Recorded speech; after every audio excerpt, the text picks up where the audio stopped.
কথাকথিত কেইজনমান ইউটিউবাৰৰ বিষয়ে কথা ক'বলৈ ওলাইছোঁ। এই কেইজন ইউটিউবাৰে কেতিয়াও BTRত বা BTCত আহি পোৱা নাই।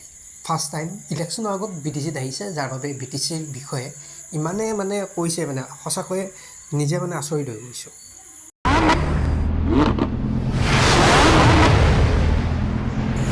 ইলেকশ্যনৰ আগত তেখেতসকলে ক'ত আছিল? এবাৰো আজিলৈকে BTCত আহি পোৱা নাই নেকি তেখেতসকলে? যদি আহি পাইছে, হঠাৎ ইলেকশ্যনৰ আগত তেখেতসকলে একেলগে লাগাতাৰ বহুকেইজন ইউটিউবাৰত তাত একে ধৰণৰ ভিডিঅ' প্ৰমোচনৰ উদ্দেশ্যে আহিছে নে প্ৰমোচন কৰিছে একো ভালদৰে গম পোৱা নাই। কিন্তু তেখেতসকলে সকলোৱে একে ধৰণৰে ভিডিঅ' বনাইছে আৰু স্ক্ৰিপ্টেড বুলি ক'ব লাগিব, স্ক্ৰিপ্টেড ভিডিঅ' সঁচাই আচৰিত। আৰু যদি কেইটামান টকাৰ বাবে তেনেদৰে তেখেতসকলে স্ক্ৰিপ্টেড ভিডিঅ' বনাইছে বা তেখেতসকলে প্ৰমোচন কৰিছে, সঁচাই লজ্জাজনক আৰু লাজ লগা কথা। তাতকৈ ৰাস্তাত বহি ভিক্ষা গুচাই বেষ্ট।